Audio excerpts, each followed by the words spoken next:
Is an involuntary, that is automatic response to a stimulus. It depends on integrity of reflex pathway, that is the reflex arc. Here a sensory impulse is automatically converted into motor effect through the involvement of central nervous system. When a person walks barefooted and he steps over a thorn, he withdraws his affected limb while extends the other limb to support the body weight.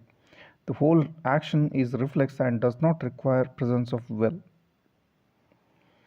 Reflex arc.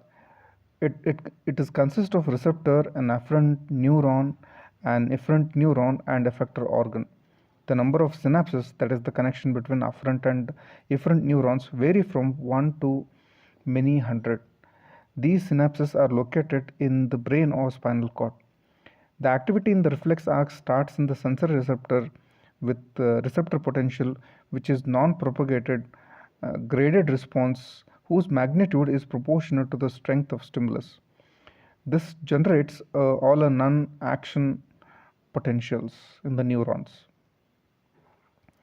So this is a diagram showing the reflex arc, which consists of receptors, afferent nerve fibers, then internuntial neurons which acts as integrators, then we have efferent neurons, then we have effector and organs. In the afferent nerve, the number of action potential being proportionate to the size of generator potential. In the CNS, the responses are again graded in terms of excitatory postsynaptic potential or inhibitory postsynaptic potential at the synaptic junctions. All or none responses are generated in the efferent nerve. When these reach the effector, they again set up a graded response, that is end plate potential.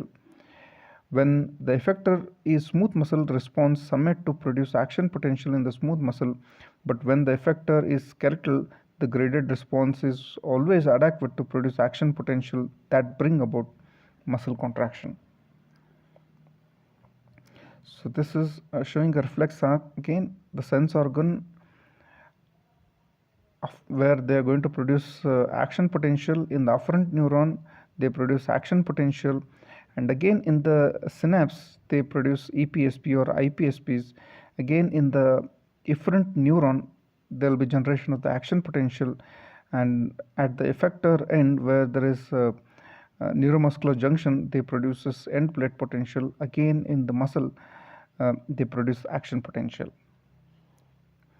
From above, it is clear that the portions of arc, that is they specialized for transmission, that is they have afferent and efferent axon muscle membrane. The responses are all or none action potentials. It should be emphasized that the connection between the afferent and efferent neurons usually in the CNS, and activity in the reflex arc is modified by multiple inputs converging on the efferent neurons. Note that the afferent neurons enter via dorsal roots or cranial nerves. The efferent nerves leave via ventral root or corresponding motor cranial nerves. The principle that in the spinal cord the dorsal roots are sensory and the ventral roots are motor and is known as Bell-Megendie law.